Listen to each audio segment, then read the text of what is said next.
Hi everyone, today is March 25th, 2017, and this is the Duel Assessment, a podcast about Yu-Gi-Oh! Duel Links. I'm GreenRanger. And I'm DeckTech. And I want to begin by thanking everyone for their support. I was really overwhelmed by the positive response we got online about the podcast. Yeah, it was really cool, you guys. Thanks, Reddit. Thanks, guys. So, DeckTech, tell me about what you've been doing this week here. Yeah, so since we last talked and then shared it with all of y'all, the Yu-Gi-Moto event ended and the Exodia event ended. So, of course, in wrapping up that last week, I wrapped up those events. Mostly Yu-Gi-Moto, not so much Exodia. I didn't do too much more of that after we talked. But after I was done with those, you brought to my attention a meme deck is kind of what I've dubbed it after having played it, that we're going to talk about a little bit later. I did that for a bit, and then of course the Bakura event started, so since that's come out, I've been doing a lot of that, and we're going to talk about that later as well. But that helped me finally get open some Wonders of the Sky packs, although I'm still waiting on my first Birdman, so of moderate success. Yeah. I've been playing... I've always prided myself in having a Gravekeeper's deck, but in essence, it was a very incomplete deck in that I was missing some of the Gravekeeper's Priestesses. I only had one. So I was playing that in PvP, and then I gave up on the deck completely after not getting out of Silver 1, and then I made up this beatdown deck with all the cards I had, a bunch of 1600 value cards, a lot of 1700 guys, and then Summon Skull. And I got to Gold 1 with it, and I just stopped there just because I didn't feel like grinding any more. But yeah, and then the Bakura event happened, and I've been playing that nonstop. And we're going to talk a lot about Bakura. But yeah, that's how my week has been going. Yeah, good. Do we want to talk a little bit about Bakura generally now? Hop into the news? Yeah, let's talk about Bakura.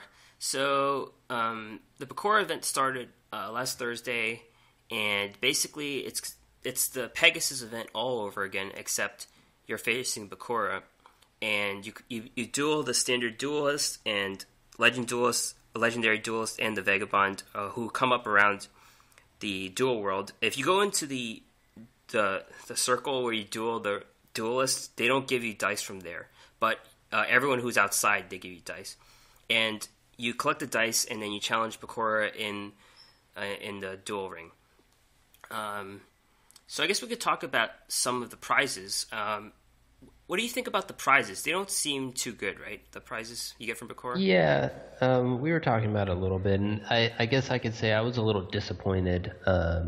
When we did the Pegasus event, we got Relinquished, which is one of the best individual cards in the game right now, arguably the best and single card, and it's really shaped the meta. It's a tier 1 deck, so that's really exciting. And then we also got all these tuned monsters, which are I wasn't super into, but a lot of people were very excited about that, and it felt like there were all these really cool things that you're getting for playing against Pegasus. And the Bakura events, the Bakura prizes have just not been nearly as exciting. There's like, you told me that the Gross Ghost of Fled Dreams, that one's a little better than I initially thought, because if you assume that you have Yami on the board, then you've got a nice 2000 defense, and I could see that. There's the trap that he gives is decent, but I'm not sure if it's going to make the cut in any of my decks, over Mirror Wall and Windstorm. So essentially, none of his cards are anything that I'm going to immediately be playing. And so it kind of makes the whole event for me fall flat, and I'm not really excited to grind him. I'm not terribly concerned about getting all of the coins and gems and whatnot, because from the Pegasus event. I learned that I'll get those eventually by the time the event's over. So there's basically no urgency for me, and there's no excitement in the prizes either. So I think the event as a whole has kind of left me wanting more. Yeah. What did you think about it? Yeah, and just to note, a lot of the cards that you could get from him, you could get from leveling up, like White Magical Hat, for example. But overall, I was just playing it a lot just because I was a fan of the character and I wanted to see where I could get with the character. And I actually, just from having motivation to grind out the standard duelists for the dice, and just accumulating points, I was able to get a lot of gems and stones, which is pretty important for for the game and getting packs, just because gems are such a limited resource. But I'm getting close to 2 million. I'm trying to stop at getting Dark Spirit of the Silent, which is at 2 million, because I already have some of the other cards he gives you. But I'm at about 1.6 million now and getting close to finishing the event. But yeah, it's just been a net positive, I think, for getting resources, but the cards themselves just aren't too exciting.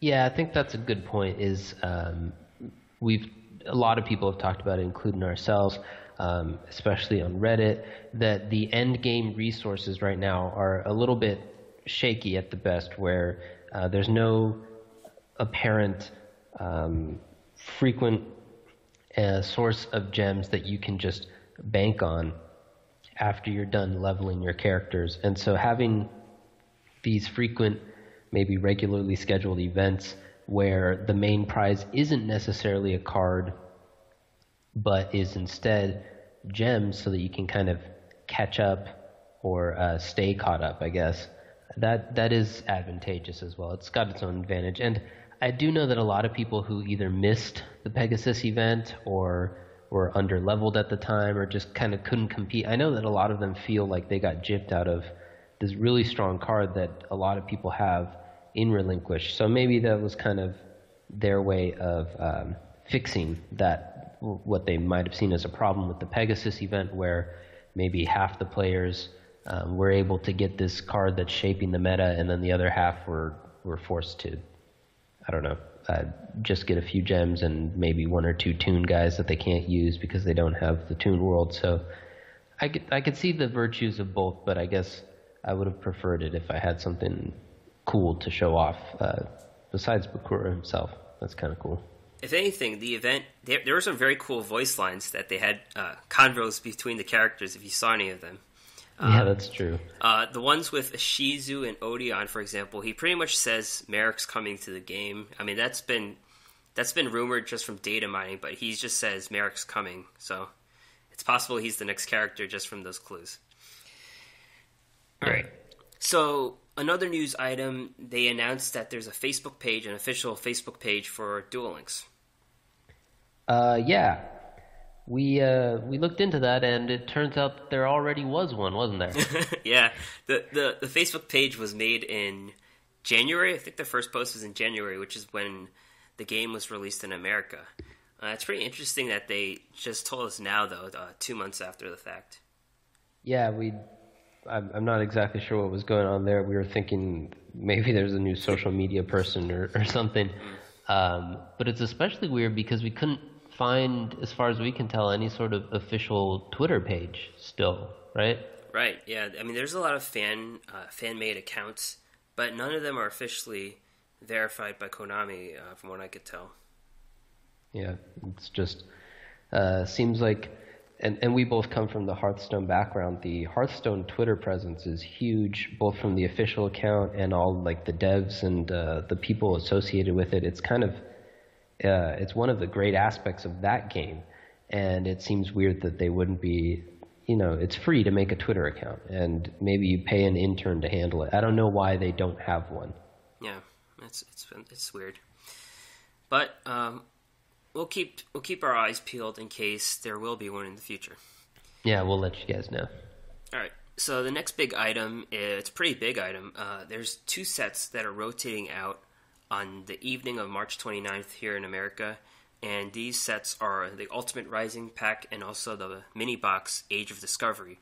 And these are the first two sets that came out, and we want to talk about some of the impactful cards that you probably have some of, but not all of, and we're going to talk about why you should try to get these cards before they're gone. Yeah, I think you might not want all of these cards, as you'll see when we get through it. Unfortunately, some of the ones that you wouldn't consider chase cards are the easier ones to get, the rares and the neutrals. But these are kind of more of the noteworthy cards that we thought, if you were considering whether you wanted to spend some gems on the new stuff or try to catch some stuff in the last couple days from these sets, these are some of the cards you might have in mind. So why don't I start off? We've got some Ultimate Rising, and in looking at this set and trying to decide which cards we think were noteworthy, I realized that there are a lot of them. Yeah. Ultimate Rising was probably a very good first set, in that it gave a lot of groundwork. There were a lot of key cards. There were some tech cards. It established a few archetypes that are even now still seeing play. Some of them actually even came up a little later in terms of their popularity, but it gave a lot of tools. And so if you never got any, or if you didn't get too deep into it, you might want to take another look. I want to add that for myself, I'm missing a lot of good cards from here just because I'm attracted to the latest thing. And this was the one that was just there in the beginning, and I just neglected it. I always tried to get the latest packs, so that's why I'm kind of under here. But I'm going to try to get some before it goes out. Yeah. So I think probably the single most noteworthy card is Sphere Kurubo. It's super good card. Now that most people have at least one enemy controller, maybe the Sphere Kurubo is not as necessary as it was before, but it's still great for combat tricks, and it's kind of essential in relinquished decks. So great card there. Sonic Bird is another. Kurubo, of course, is an ultra rare. So is Sonic Bird. That is in ritual decks, which unfortunately a lot of the ritual decks run like 3 of him. So you're not going to be able to, most likely not going to be able to get 3 in the next couple days unless you're putting a lot of money into it. But I know from personal experience, my relinquished deck has no Sonic Birds and only has 1 Senju, and it worked fine. It got me to King of Games fairly easily, so I don't think you need to have like the ultimate Wallet Warrior deck. You can get there with something a little bit less than 100%. But it is a good addition if you have it, and especially if you end up doing the Harpies version, because it gets the buff from Harpies Hunting Ground. Fusion Gate is a card that I've seen every once in a while, sometimes in farming decks, sometimes just in like Rex decks where you might have a lot of possible fusion monsters.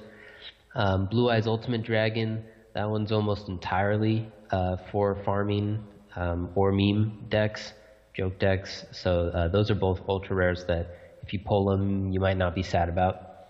The 4-starred Ladybug of Doom and the Hunter with 7 Weapons, those are both super rares, and they're both kind of meta calls, in my opinion. The Ladybug's pretty solid because in almost any meta, you're going to see a lot of 4-star monsters. But we do have a few more 3-star. I mean, people run Jerry and whatnot, so they can avoid it a little bit. So it's kind of solid all the time, but in some metas, it's very strong. And the Hunter with 7 Weapons was one of my key changes when I made my climb to King of Games, because there were a lot of Rex decks at the time. There seem to be fewer now, but it also works with Harpies, which have kind of taken over as a large majority. So that's a good tech card if you can grab it. Mask of the Accursed is another super rare, and that one's used a lot in Weevil decks. It would probably be used in any future stall decks that might come out that wouldn't be Weevil. It's a nice solid stalling card, and it deals burn damage, so it kind of fills both their requirements. Unfortunately, that's another one that they want to use as many as they can. I've seen a lot of decks using 3 of them. I think I personally have 2, so in my Weevil deck I run 2. Moving on, we got Wonder Balloons and Shard of Greed. Those are both super rares. Wonder Balloons have kind of fallen out of favor now, maybe because of Harpy's Hunting Ground, maybe because just general shifts in the meta. There have been a lot more spell destruction even outside of Harpy's Hunting Ground, but it's a solid card, and I wouldn't be too surprised if the meta shifted a little bit and it came back into being good. So that's one that you might use eventually. Again, I wouldn't be sad if I opened it. And I have opened a few, and I use them every once in a while. Shard of Greed is another card that isn't super popular in PvP these days, but it is used in a lot of farming decks because it lets you get to the end of your deck before your opponent decks out, and it's a spell for the Serb versions. And it's just, a little bit of card advantage. Sometimes it's solid. When I was earlier in this game, when I was getting started, I was using that a little bit more than I do now, but it's a decent card as well. Order to Charge is a very strong super rare that I have 0 of, so I'm kind of bummed about that, but a lot of people use it in dinos. We were talking about, I think last week, how it's one of the versions of the Harpy's Hunting Ground uses it, so it's a solid card. It's a quick play, so you can use it to kind of take advantage of them killing one of your guys so that it can take something down with it, or just to do combat tricks. Just a great card that you might want to open a few packs to get, and I personally might even want to open a few packs to get. I've been thinking about coming back to this set and trying to grab some. Twister, just another solid card, used in some farming decks, used in some PvP. It's got a nice utility, and it's a quick play, which is, I guess that's part of the utility. For not too much cost, 500 life isn't too bad, and for some decks, like the farming decks, you actually like the 500 life, because then it gives you the bonus for having your life points low. Moving down to the rares, and as you probably noticed, we were going in rarity order. Crass Clown and Dream Clown they're both rares, and they're part of a clown deck that has kind of been around since the start of the game, but has more recently gotten more attention as a legitimate, not just joke deck, but something that can actually compete on a decent level. I know some people took it pretty far in the Kaiba Cup, and I know for sure it can make King of Games. I've seen a lot of people posting that, so that's a fun deck you might want to look into, and if you do, you got to open a few packs to grab those couple rares. I think you want 3 of each. Karate Man is another rare, and it's actually has its own deck. The Karate Man one-turn kill deck. That one's kind of more of a meme deck. It's not at the high competitive level just yet. Every once in a while, you might get an opportunity to have some fun with it in casual, or just hop into PvP just because. Or maybe if there's a special duel system where it can have a little more value, then it will have its day there.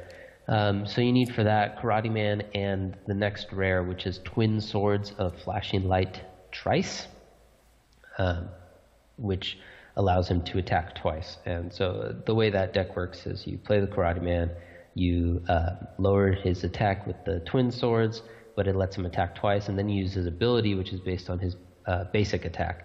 And so the reduction of attack doesn't apply, and you get to kill him in one turn if it works. And wrapping it up, I've got Trap Jammer.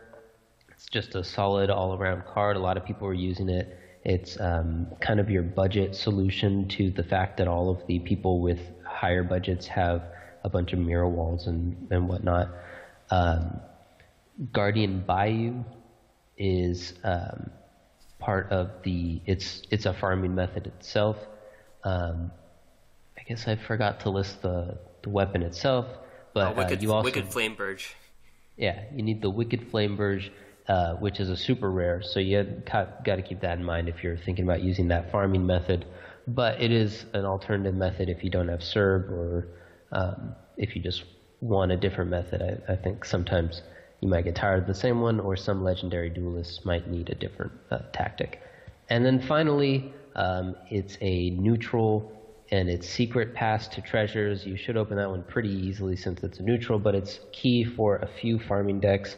A lot of farming decks nowadays use Union Attack and Vassal, and the secret pass lets you get in under any defenders for that. And it's also used in the Truth Lane farming. So it's a farming tool, and you only need one in all those farming decks because usually you're going to be drawing out your entire deck for those. Going back to the weapons, was shooting Star Bow Seal in this deck, in this set? I forget. You know what? I'm not sure either. Let me take a quick look. I think it should be, just because the other Guardians are with it. And then there's also Reinforcements. It's a secret rare trap, which increases the monster's attack by 500. That's also from this set.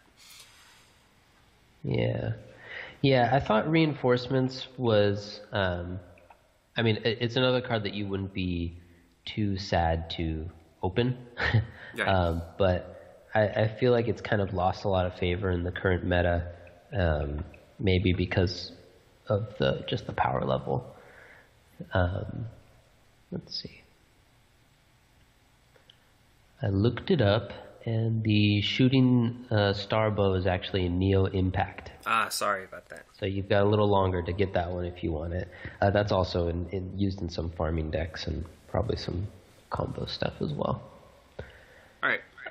Let's move on to the Age of Discovery, which is widely known as the Water deck just because of the cards that helped Mako become a very dominant deck. So you were talking about Mako becoming dominant, and when we started playing, I remember that the whole thing was that everyone was running Rex or Mako. Right. And those were like the decks that people were throwing people off of cliffs for, calling cancer and whatnot. Those are the ones that everyone hated. And it's odd because recently Mako's not been seen nearly as frequently.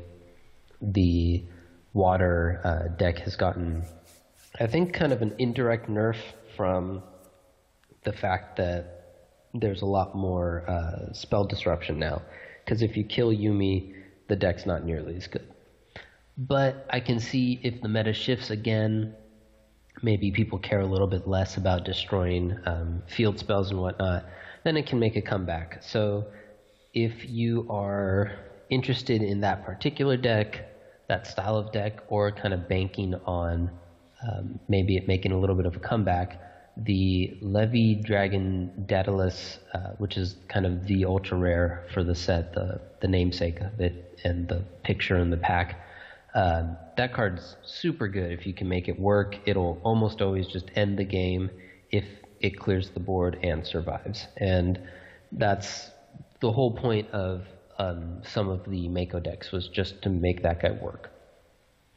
The other ultra rare in the set is Mishizuru, or something like that, which is, it's just a solid, good removal card. There's not tons of clean removal in this game, but there are a lot of pseudo removals or other like indirect removals that can fill the slot. So I wouldn't buy packs specifically just to get this card.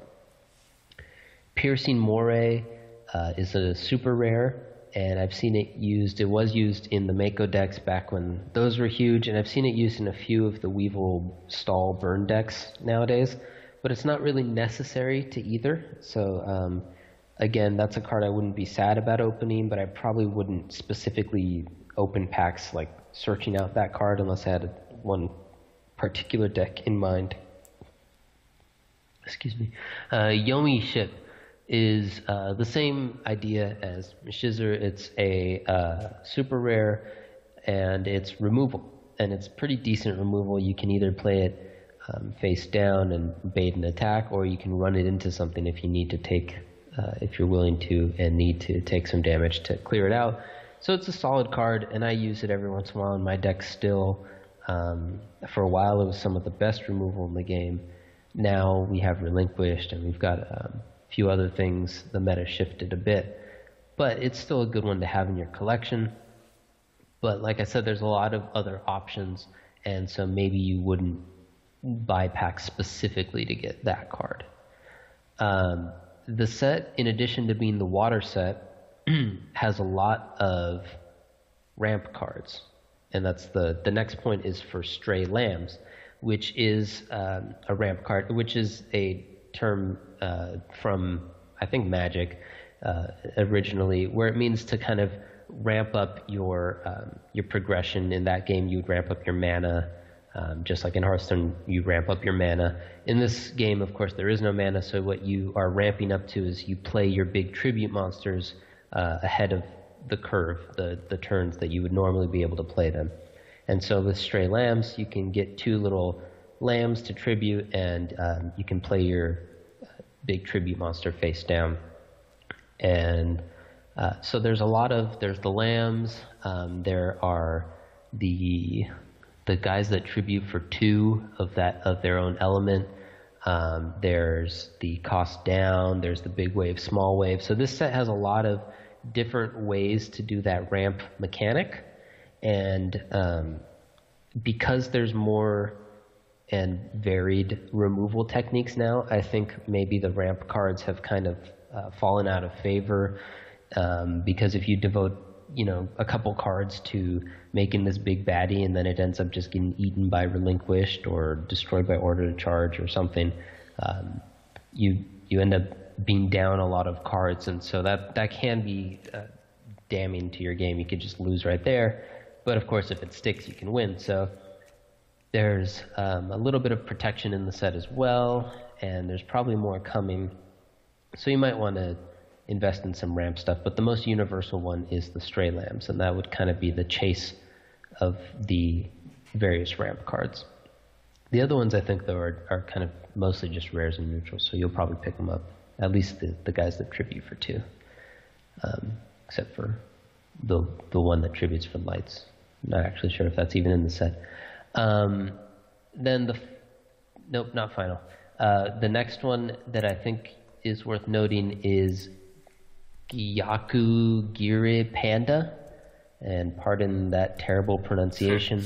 But that one is another, like the Moray, it's another card that kind of does piercing damage, and you've seen it a lot in Weevil decks these days. Of course, the Weevil deck that I'm referring to is the one where you use the Parasite Infestation, and you bring out the little parasites which buff up the panda, and then he can attack through them for a lot of damage. So that's in the Weevil stall/burn decks. And then the last card worth noting, I think, for this set is the Bubonic Vermin, which is neutral, and it's the little guy that when you flip him, you can pull another one from your deck and put in face down defense position. And it's good. It's a budget card, I would say. It's good for budget ramping, because on your turn you can, if you've had one set the turn before, you can flip it up and get another one, and then you can tribute summon with the 2. And it's good deck thinning because you're obviously pulling cards from your deck, and it's good stall because you get yourself 3 defenders usually that they have to attack through. So I would say it's a pretty good card, especially if you're on a budget, and every once in a while in other events. I know for a little while I was using it in the Exodia event, and I know a lot of other people were too, for all those reasons. So maybe not so much for the ramp reason, but for the stall and the deck thinning. It's a solid card, but you do need 3. So if you're on a budget, then maybe that'll work, if it's worth getting 3 of them for. What do you think? Are there any that you think we should add to that, GreenRanger? You covered most of the good ones. What about the card Overwhelm? That was used for a little bit, right? The trap? Yeah, that was part of the protection, I guess. If you get a big guy out, then you can save it with Overwhelm. I know I had a Bandit Keith kind of ramp deck for a while, which I found on Game A, which is a little bit of a weird name, but they have a pretty decent Yu-Gi-Oh! Duel Links page. And I had a Bandit Keith deck from there based off of that most of the cards came from this set, and Overwhelm was in there to protect your big guys once they were out. The deck worked okay, but I think it doesn't work nearly as well anymore, so I probably wouldn't recommend that. But Overwhelm itself, I think, is a neutral. It's pretty easy to get that card, so Yeah. If you're planning on maybe getting the ramp cards for any sort of future ramp deck, then you'd be happy to pick up a few Overwhelms along the way as well. Yeah, so in some, the Ultimate Rising cards are very good, and you should spend some gems on getting some of these packs if you're missing some of the cards. Yes. All right, cool. So the next topic is that along with these sets rotating out of the shop, the Loner Deck Duels and Duel Quizzes from the Duel School are leaving. And I know there's at least five Duel Loner Deck Quizzes, and then there's a bunch of other tough and expert level Duel Quizzes, which would result in about a few hundred, maybe 100 or 200 gems you could get. Yeah, and once those ones leave, we might end up getting replacements, maybe immediately or maybe shortly thereafter, which would be nice because then the people who've already completed those ones get bonus gems for the new ones. Well, there's probably a new set in 2 weeks, so there's going to be new quizzes by then. Yeah, the way this game goes, there's probably going to be a new set by the time we're done recording, right? Yeah. All right, and a topic from last week about the data transfer issues. Apparently, we got news that they've all been resolved. I personally backed up my own data, and it didn't have an issue, but I'm using an Android, so I guess that was never an issue. But feel free to back up your data now. Yeah, it's good that that's fixed. I still haven't followed my own advice and haven't tried it, but I believe them when they say they fixed it. So cool. All right, so let's move to the next section, which is the Duel School, and we're going to spend some time talking about farming Bakura. And there is some debate about farming Bakura on level 30 or 40, which one is more cost-effective. And I could talk about some of the decks that I've been using to varied success. So I've been playing level 30 primarily, and the deck I've been using is a Rex farming deck with Gravekeeper's Vassal, Chuchulain, Blue Eyes, and a bunch of dinosaur cards. And I only have one Union attack, and this is why I'm using this deck. But the goal is to draw out the game, fusion summon your Brachio Radius, so that you get a fusion bonus. You get your Blue Eyes out on tribute. You sacrifice your Blue Eyes, so it's in the graveyard, to power up Chuchulain. And then you play Vassal with Secret Passes to the Treasures and Union attack.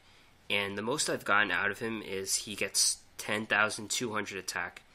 The Chuchulain has 2 ritual weapons and an axe equipped to it. So all that gives you 10,200 on the Vassal, and he attacks directly. He will have, I think the most I've gotten is 8,000 from this duel assessment, but it's a very inconsistent method just because anything can go wrong. Bakura can run Exchange, which could steal your ritual monster, could steal your Blue Eyes. I know that when you get him below 2,000, he won't activate the card called Ectoplasma, which does direct damage to you.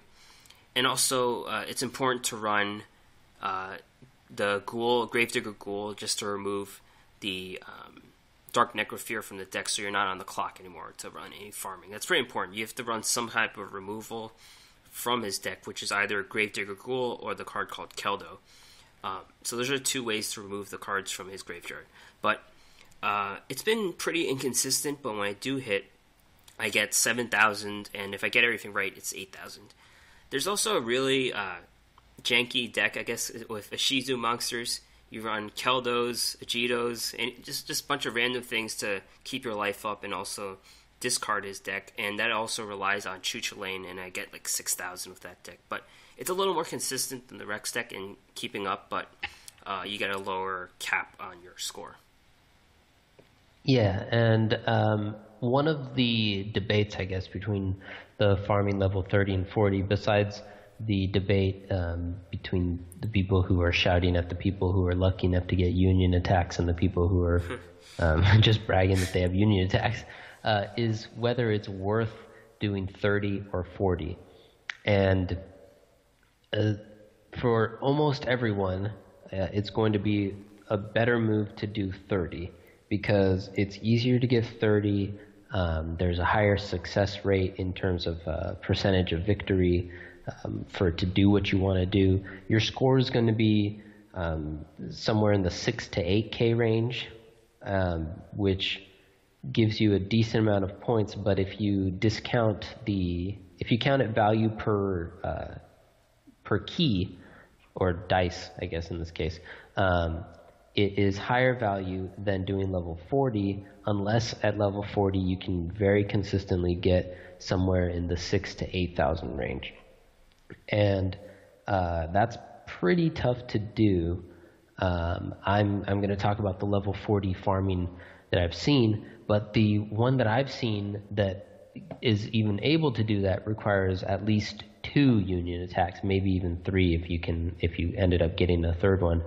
And so you need that. The versions that I've seen that do not use union attack are getting like in the 3,000 to 4,000 range, maybe 5. And that's if the max you can get is 5K, then you should be doing 30 instead.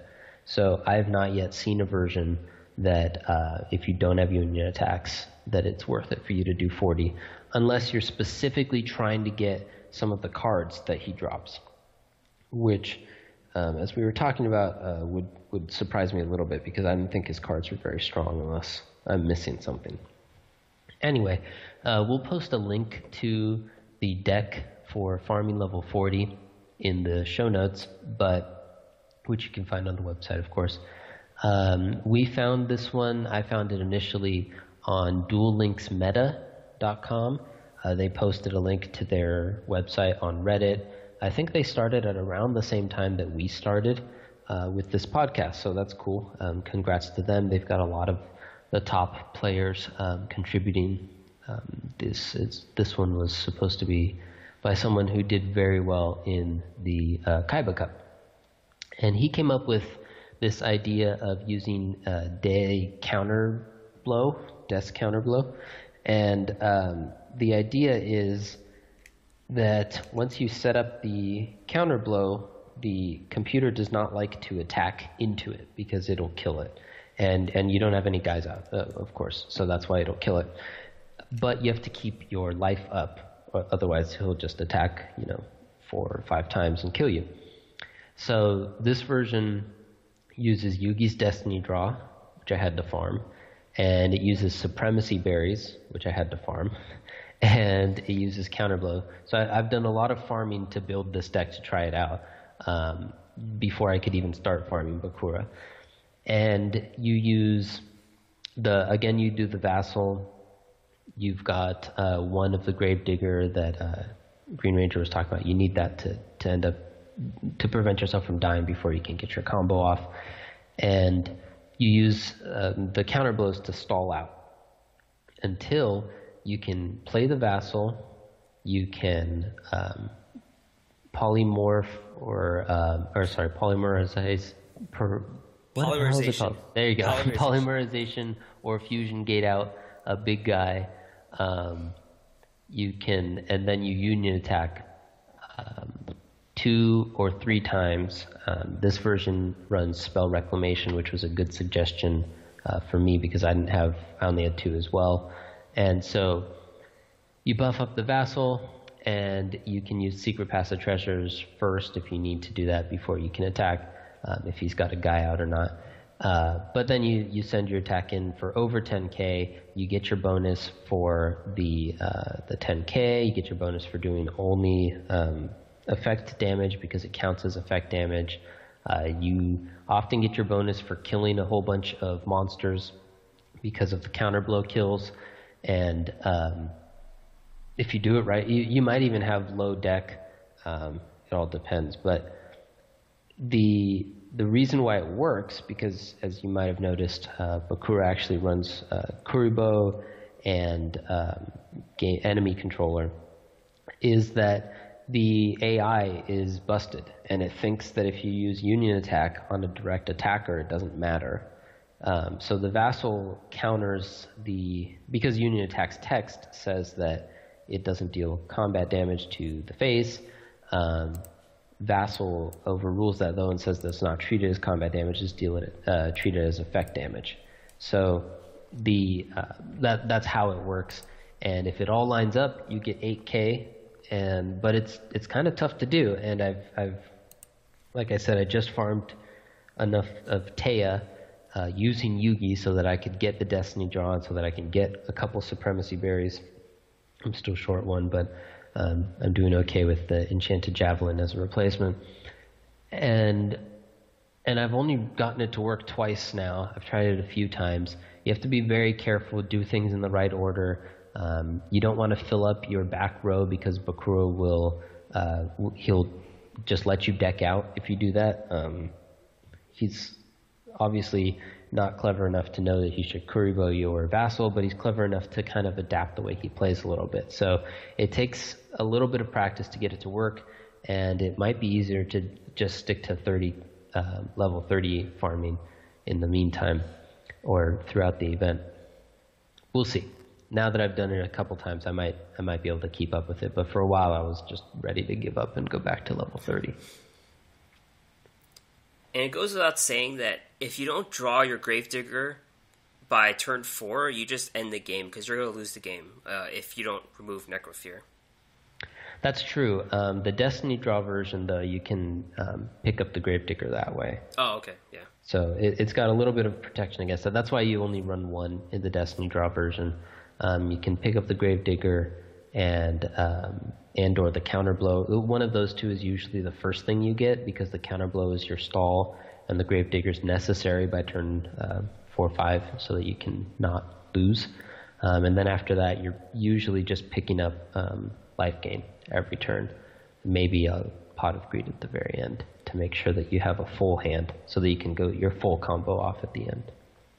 And just to go over for anyone who's not familiar with the Vassal, it's a card you get from a Shizu on level 3, so make sure you play those light monsters and unlock a Shizu for anyone who's just starting, and get your Gravekeeper's Vassal. It's pretty important for farming many cards. Yeah, it's a great card for farming, especially now that we've had the Yugimoto event and we get the Union Attack, because that combo right there is just really efficient farming. With Union Attack, if you got it, of course, you're lucky enough to have almost always, or it's very easy to get high attacks with Union Attack. And with the Vassal, if you do it right, you can often have the effect damage only, and those two add up to a whole lot of dual assessment points. So it's kind of just that combo alone makes farming for a lot of the legendary duelists a lot easier. I've also heard of people using the card Magician's Unite, which is available from the trader at a cheap cost, and it gives a spellcaster 3,000 attack. So that would also be a budget thing if you don't have Union Attack. That's true. Good call. All right. So let's talk about Doriado. I saw a post on Reddit about someone who got the platinum ranks with Doriado, and people were saying how cool it was, and they gave him props just for doing it. And Decktech decided to give the deck a run. Yes, I did, and unfortunately, it turns out that it's not that good. So even more props to that guy for getting to platinum with it. I played it a little bit. I think I was either at silver or gold after the reset. I haven't played too much PvP because I've been doing a lot of the Bakura stuff.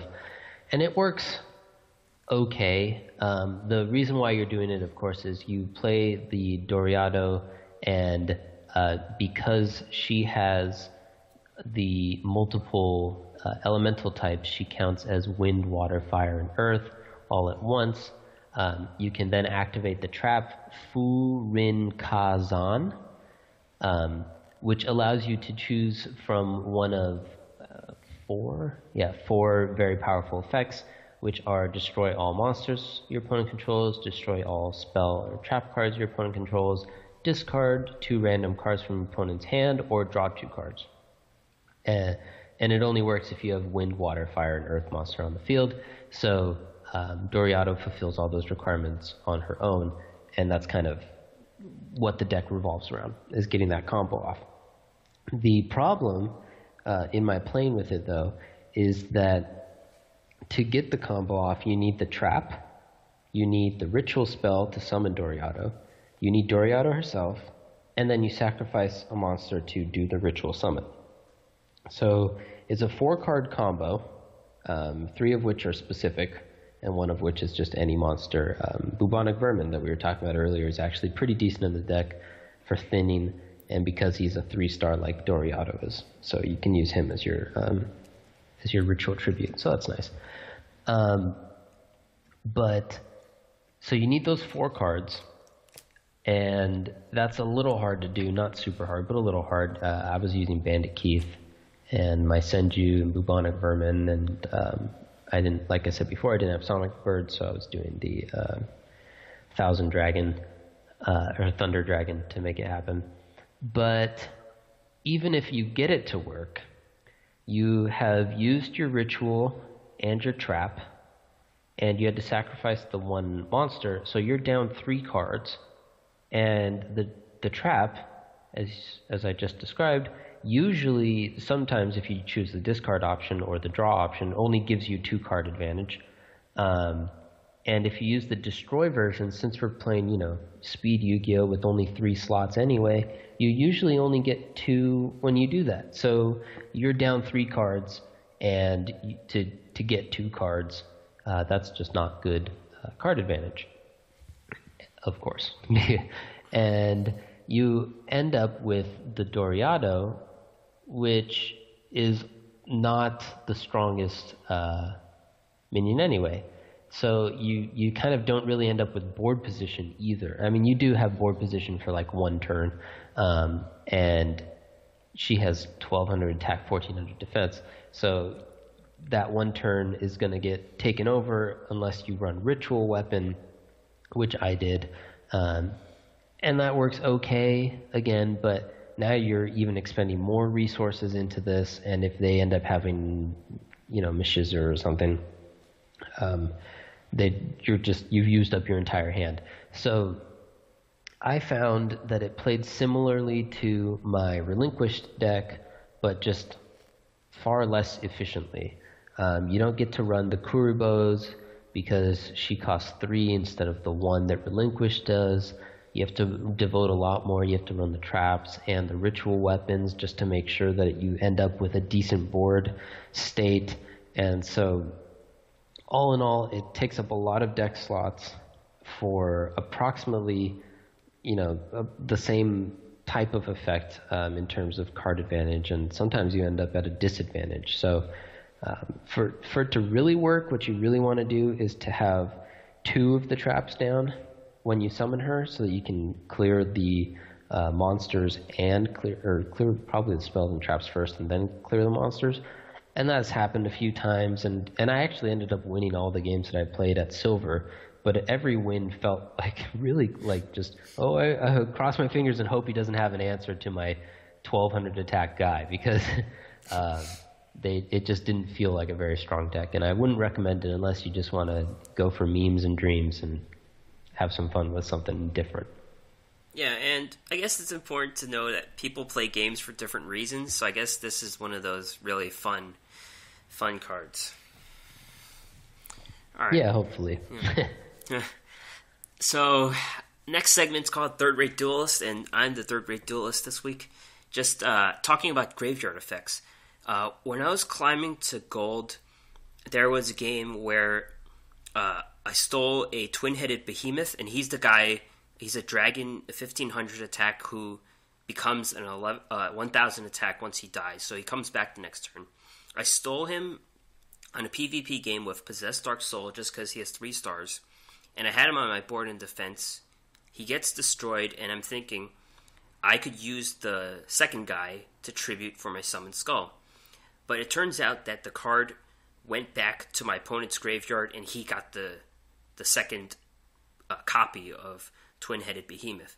So it's important to note that I've been playing Yu-Gi-Oh! I've been playing Hearthstone for the last 3 or 4 years, and there are certain priest cards where you get to steal a card and abuse the Death Rattle. For example, you steal Harvest Golem, you trade it into Bloodfed Raptor, and you get the 2/1 damaged Golem. The difference between digital card games like Hearthstone and some other digital games like Duelist, there's no graveyard, so you get to steal, you get to abuse that death rattle effect. But in Yu-Gi-Oh, I learned the hard way, losing that PvP game, that you can't steal the twin-headed behemoth, or you can't abuse these effects just because graveyards belong to people. Their card is their card, and it goes in their graveyard. Right, and I was talking about how, from my experience, my guess is that this is from like just a game design standpoint. Yu-Gi-Oh started out as, well, I guess it started out as an anime or something, but the card game that we're playing started out as a physical game, and just like Magic is a physical game. And in those games, when a card dies or is destroyed or whatever, it has to go somewhere to symbolize this fact, and the discard/graveyard pile is where it would go. Whereas in the digital games like Hearthstone and Duelist, it doesn't have to go anywhere. It can just disappear from the screen and, you know, go into the game log or whatever for the history of the game, but it doesn't have to be depicted anywhere. And I guess if you're choosing which graveyard to put it into, yours or your opponent's, it makes sense for the card to go to the owner's graveyard, just so nobody's walking away with anyone else's cards or, you know, anything like that. So it's an interesting little mechanic that you found there. Yeah, and walking away with people's cards, I remember back in the day, I saw a video of people fighting because someone stole their Yu-Gi-Oh cards. So it's pretty important stuff. Yeah. Make sure your cards are your own. All right. The last pathetic card we're going to talk about today, and just reminding everyone, this card is actually pretty good, but it's not a mainstream card as far as we can tell. And this is the Curse of Anubis, which is a free card you can get from Odeon. And what it does is it flips all effect monsters to defense mode, and it also turns their defense into 0 for that turn. And I found this card to be a staple. It's pretty much a second Windstorm of Adequa, and I don't have Mirror Wall myself, so I've been using this in all my decks just as a defensive option, and also to take advantage of killing a really strong monster. Yeah, I used it a little bit as well, mostly in one particular farming deck that I had with Taya to farm Ishizu. I think I also found that one on Game A, which is a great resource, of course, since I keep referring to it. But yeah, the whole point of using it in that farm deck was as a second Windstorm, because most, and especially if you're farming Legendary Duelists, you know exactly what's in their deck. But even if in the PvP, you know that most people are, or a lot of people are running mostly effect monsters. So you can pretty frequently predict what, you know, that it's going to have its effect. Yeah, and we're expecting more and more cards to be effect monsters going forward. So this card can only get better, I think, as a card. So if you haven't gotten Odeon to level 21, you can move him up. Or if you haven't gotten Odeon in general, just run decks full of traps to get him. Yeah, I think that's a good tip for any new players anyways. You want to run some light monsters, and you want to run some traps, and just try to unlock all the duelists as soon as you can, because that gives you access to more and easier gems. That gives you access to, of course, all of their specific cards and all of their specific abilities as well. So it's a good move. I spent the first, I don't know how long, but the first bit of time playing this game, I was just unlocking everything that I could as quickly as I could. And then I kind of went into trying to build decks that I liked and trying to compete in PvP and all of that. Yeah, I remember back then we were looking at our stats of how many monsters we summoned, like the top monster. And I was wondering why Ishizu didn't show up for the longest time. Yeah. Yeah, the stats were a little weird. They were showing like how many times it was in your deck, not how many times you summoned it or something like that. Right. Yeah. All right. So let's move on to reviews. We're officially on iTunes and Stitcher, so hopefully you can get this podcast through various feeds. Yes, and hopefully you can also, you like it, and you can leave us a review. We already got one review, 5 stars, so that was awesome. And this review was by someone named Not Decktech. And the review is that it's the best Yu-Gi-Oh! Duel Links podcast. It read, I've been playing Yu-Gi-Oh! Duel Links for a while, and this is the only and best podcast I have found on the subject. The guys are a lot of fun, and I'm pretty sure very handsome. I hope it's not against the rules to review your own podcast, but it would not matter anyway, because this is definitely not DeckTech from the show. Wow. That is just a great review, and we really appreciate it, not DeckTech, who wrote that. Yep. Yeah, that was great. Thanks, man. We appreciate that, guys. Wrapping up, I want to give some shout-outs. A shout-out to Chris from 1600 Dust, which is a Hearthstone podcast you should check out if you love the game Hearthstone. He gave me some tips about correcting some of the audio after the last show we recorded, so hopefully this one sounds better than the last one. Yeah, I'm actually not the Wizard of Oz, so hopefully that'll come through on this one. I'd like to do a quick shout out. We talked about it a little bit earlier, but my shout out to the Reddit Duel Links subreddit community. You guys were really cool about receiving the first episode. Hopefully you like the second one too. Your reception to it really encouraged us to get on this thing and keep doing it. We initially were like, "You want to try it? Yeah, sure, I'll try it. Yeah. Sounds fun." And the warm reception. We got some tips as well, and we appreciate all the help. We'd love to hear more from you guys, and hopefully, it's more positive stuff, and hopefully we're doing more of what you guys like to hear. Yeah, thanks, guys. You should check out our podcast at our website, where we'll be posting the feeds on the website, which would link out to iTunes and Stitcher and other apps, but it's the duelassessment.wordpress.com, and you should also email us if you have any suggestions at the duelassessment@gmail.com. Yep.